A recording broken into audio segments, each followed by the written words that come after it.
तो अब यहाँ पर अब अपन उस लेवल तक पहुंच चुके हैं कि अपन ये जान लें कि ऐसे कौन कौन से फैक्टर्स हैं, ऐसे कौन कौन के फैक्टर्स हैं जिसके ऊपर रेजिस्टेंस डिपेंड करता है, यानी factors on which resistance depends, यानी ऐसे कौन कौन से फैक्टर्स हैं जिसके ऊपर रेजिस्टेंस डिपेंड करता है, यानी रेजिस्टेंस ऑफ अ सब्सटेंस किसके किसके ऊपर डिपेंड करता है। तो सबसे पहले तो डिपेंड करता है वो लेंथ के ऊपर। अब ये कैसे, चलिए अब आप एक मेरे को एग्जांपल दीजिए। मैं आपको एक एग्जांपल दे रहा हूँ, एक्चुअल मैं दे रहा हूँ, आप बताइएगा समझ में आ रहा है कि नहीं आ रहा आपको। ये एक स्विच है, इस स्विच से एक बल्ब कनेक्टेड है यहाँ पर, ठीक, इसी स्विच से एक और बल्ब कनेक्टेड है थोड़ा दूर में यहाँ पर, ठीक। अब आपने स्विच दोनों का एक साथ स्विच को ऑन कर दिया, स्विच को ऑन कर दिया एक साथ, तब आप ये बताइए मेरे को, ये बल्ब ए है और ये बल्ब बी, दोनों में सबसे पहले कौन सा जलेगा। आप बोलोगे सर ऑब्वियसली बल्ब ए जलेगा, ठीक है, ज्यादा का फर्क तो नहीं आएगा, लेकिन कुछ मिली सेकेंड्स या नैनो सेकेंड्स का फर्क आएगा, इधर मिली सेकेंड या नैनो सेकेंड का फर्क मिलेगा आपको, बहुत थोड़ा सा फर्क मिलेगा, लेकिन फिर भी आप डिफरेंस ऑब्जर्व कर सकते हो कि ये ए वाला जो बल्ब है वो जल्दी जल रहा है, बी वाला बल्ब थोड़ा लेट में जल रहा है, ठीक है। तो ऐसा क्यों, ऑब्वियसली आप नोटिस करो, इसका लेंथ यहाँ है और इसका लेंथ इतना बड़ा है, आपको दिख रहा है कितना बड़ा है। तो लेंथ जितना ज्यादा होगा, लेंथ जितना ज्यादा होगा, करंट को फ्लो करने में उतनी प्रॉब्लम जाएगी, और करंट को फ्लो करने में जो प्रॉब्लम जाती है उसी को मेरे हिसाब से रेजिस्टेंस बोलते हैं। हम लोग यही पढ़े अभी तक कि फ्लो ऑफ करंट को जो अपोज करता है, यानी अगर करंट जा रहा है एक रास्ते तो उसकी, ये करंट जा रहा है इस रास्ते तो इस रास्ते उसको जाने नहीं देगा, उसको रोक देगा यहाँ पर बैरियर लगा के, भाई उसको अपोज करने का ट्राई करेगा, यहाँ से उसको पकड़ के रख लेगा, उसको जाने नहीं देगा। तो यही तो रेजिस्टेंस है, ये चीज क्या है आपका रेजिस्टेंस है। तो रेजिस्टेंस क्या होता है समझ में आ गया अब आपको, यानी कि रेजिस्टेंस किसी भी कंडक्टर का डिपेंड करता है उसके लेंथ के ऊपर, ठीक है। ये स्मॉल एल है, क्या ये रेजिस्टेंस किसी भी डिपेंड करता है उसके लेंथ के ऊपर, यानी R is directly proportional to L, यानी जितना ज्यादा लेंथ होगा उतना ज्यादा रेजिस्टेंस होगा। ये पहला पॉइंट समझ में आया आपको, ठीक है। चलिए नेक्स्ट पॉइंट पर बढ़ते हैं आगे अपन। नेक्स्ट पॉइंट क्या है अपना, सेकंड नंबर। सेकंड नंबर क्या है, सेकंड नंबर है उसका area of cross section, area of cross section, ठीक है। एरिया ऑफ क्रॉस सेक्शन क्या होता है, देखिए ये वायर है, एक वायर ये है और एक वायर ये है, ऐसा।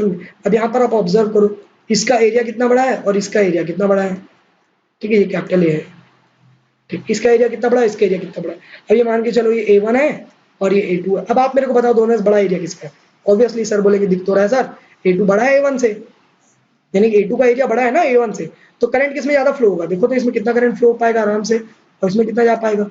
अब आप एरो को ही मेजर कर लो, यहाँ पर इतने ज्यादा जगह है इसको फ्लो करने के लिए और यहाँ पर बहुत कम जगह है, तो कुल मिलाकर करंट A2 में ज्यादा जल्दी फ्लो करेगा।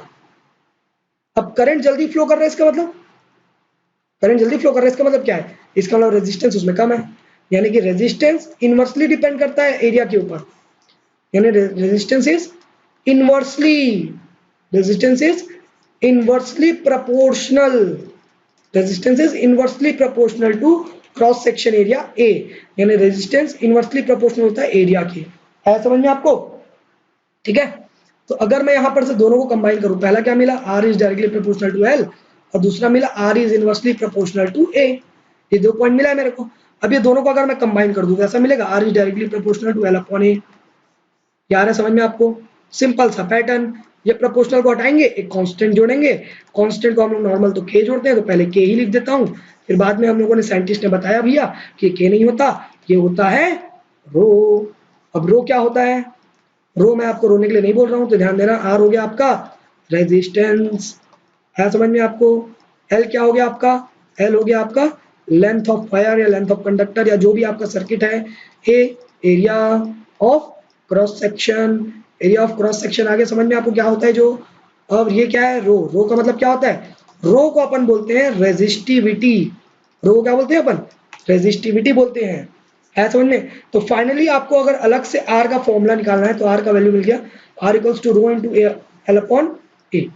ये क्लियर हुआ आपको, ये बहुत ही इंपॉर्टेंट है, बहुत बहुत ज्यादा इंपॉर्टेंट है ये, इसके ऊपर एक न्यूमेरिकल आगे करता है, आता इच्छा है ये, ठीक है। लेकिन हम लोग न्यूमेरिकल को अभी सॉल्व नहीं करेंगे, अपना अभी तो और टॉपिक बचा है, उसके बाद अपन न्यूमेरिकल को सॉल्व करेंगे। चलिए आगे बढ़ते हैं इसमें, ठीक है। तो यहाँ पर ध्यान दीजिएगा, मेरे को एक डाउट आ रहा है, क्या रेजिस्टेंस सिर्फ और सिर्फ मटेरियल के लेंथ और एरिया के ऊपर डिपेंड करता है और किसी चीज के ऊपर डिपेंड नहीं करता, नहीं तो करता है ना भैया, और भी करता है। तो तीसरा पॉइंट क्या है, तीसरा पॉइंट है आपका नेचर, सबसे इंपॉर्टेंट तो यही है, नेचर ऑफ मटेरियल। लेकिन नेचर ऑफ मटेरियल का कोई फॉर्मूला नहीं होता ना, इस कारण फॉर्मूला डेरिवेशन के लिए 2 पॉइंट तक पढ़ के अपन फॉर्मूला डिराइव कर चुके थे। अब जितने भी पॉइंट्स अपन पढ़ने वाले हैं उनका कोई पर्टिकुलर फॉर्मूला नहीं होता, ठीक है, इस कारण अपन उसको फॉर्मूला में यूज नहीं करेंगे। तो अपने को ऑलरेडी फॉर्मूला मिल चुका है। फॉर्मूला क्या मिल चुका है अपने को? फॉर्मूला मिला है ना अभी कि R equals to rho into L upon A, ये फॉर्मूला मिला है ना आपको, ठीक है। तो ये फॉर्मूला हो गया फाइनल। अब अपन पढ़ रहे हैं सिर्फ थ्योरी के बारे में। तो नेचर ऑफ मटेरियल के ऊपर डिपेंड करेगा।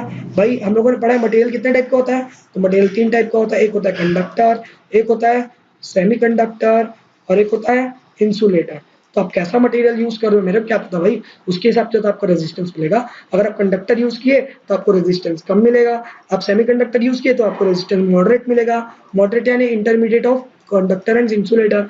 और अगर आप इंसुलेटर यूज किए तो आपको रेजिस्टेंस की वैल्यू तो बहुत ही ज्यादा मिलेगी, है समझ में। फोर्थ पॉइंट जिसके ऊपर रेजिस्टेंस डिपेंड करता है जो कि है आपका टेम्परेचर। ये काफी इंपॉर्टेंट है, इसके ऊपर कॉन्सेप्चुअल क्वेश्चन बनता है सीबीएसई में और सीजी में, और दोनों मतलब एक्चुअल में ये सभी के लिए इंपॉर्टेंट है टेम्परेचर। इसके ऊपर कॉन्सेप्चुअल क्वेश्चन बहुत बनता है। कैसे, तो चलिए देखते हैं टेम्परेचर का क्या इफेक्ट पड़ता है। टेम्परेचर का इफेक्ट क्या पड़ता है रेजिस्टेंस के ऊपर।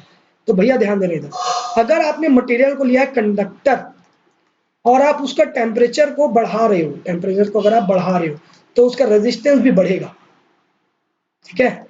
अगर आपने लिया है सेमीकंडक्टर, अगर आपने लिया है सेमीकंडक्टर और आप इसके टेम्परेचर को बढ़ा रहे हो तो उसका रेजिस्टेंस कम हो जाएगा, ठीक है। यहाँ ध्यान दीजिए, पहला कंडीशन कंडक्टर, टेम्परेचर बढ़ाओगे रेजिस्टेंस बढ़ेगा, यानी कि टेम्परेचर अगर बढ़ा दोगे तो करंट को फ्लो करने में प्रॉब्लम हो जाएगी, तभी तो रेजिस्टेंस बढ़ रहा है, यानी करंट ठीक से फ्लो नहीं करेगा।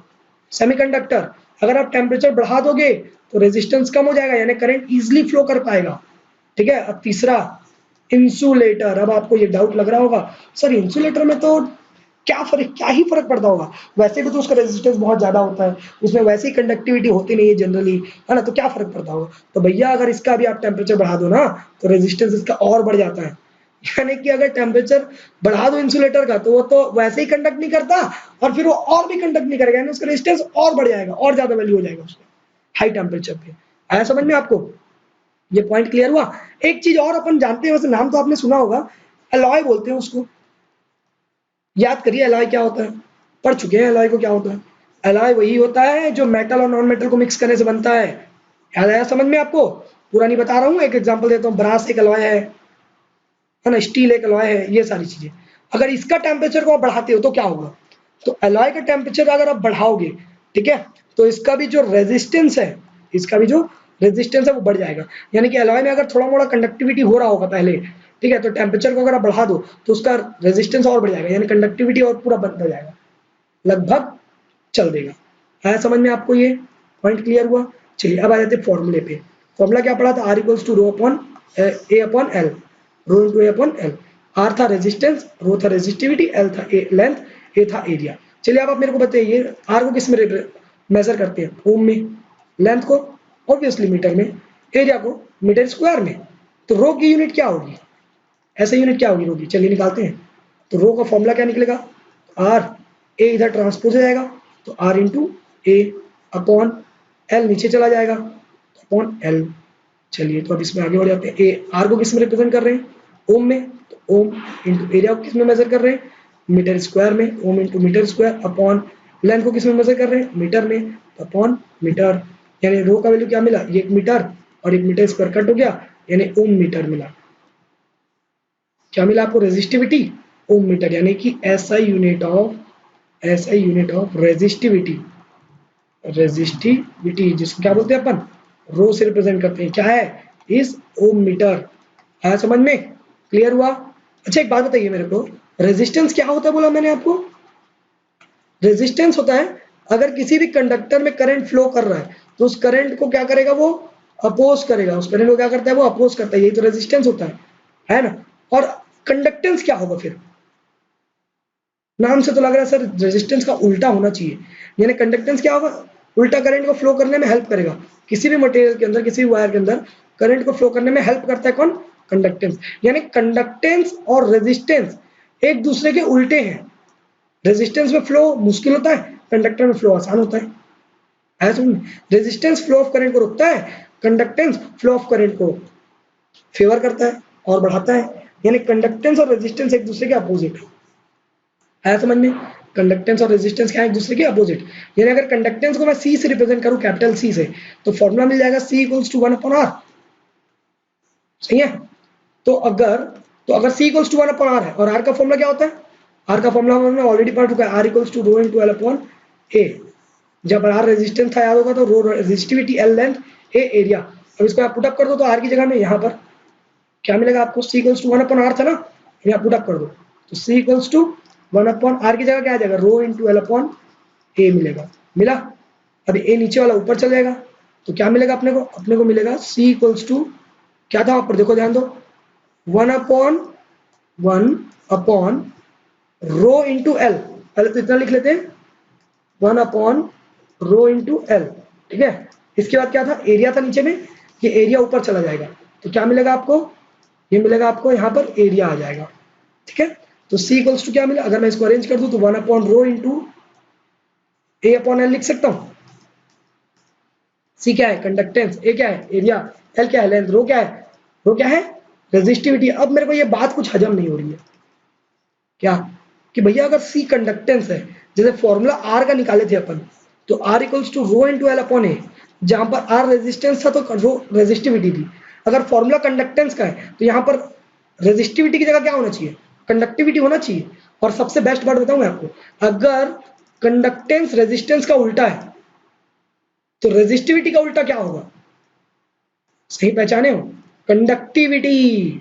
ठीक है? ध्यान दो, अगर रेजिस्टेंस का उल्टा कंडक्टेंस तो रेजिस्टिविटी का उल्टा कंडक्टिविटी। तो कंडक्टिविटी को रिप्रेजेंट करते हैं अपन, यहाँ पर ध्यान दीजिएगा, ये स्मॉल के है और इसमें थोड़ा सा यहाँ पर इसको बोलते हैं कापा। इसको क्या पढ़ते हैं? कापा, के पी पी ए। इसको सुन के कुछ याद आ रहा होगा, सिंचन याद आया? वो कप्पा था भाई, कापा नहीं था। ठीक है? चलो ध्यान देगा, तो ये कापा है। ठीक, इसको इससे रिप्रेजेंट करते हैं कंडक्टिविटी से। तो फॉर्मूला मिल जाएगा सी इक्वल्स टू, और अब यहाँ पर ध्यान दो, 1/रो की जगह क्या लिख सकता हूँ? 1/रो की जगह क्या लिख सकता हूँ?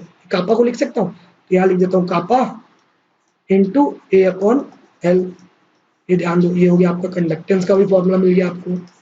क्लियर हुआ आपको? ये यहाँ पर आपको कंडक्टेंस का भी फॉर्मूला मिल गया। आया समझ में आप लोगों को? नहीं आया?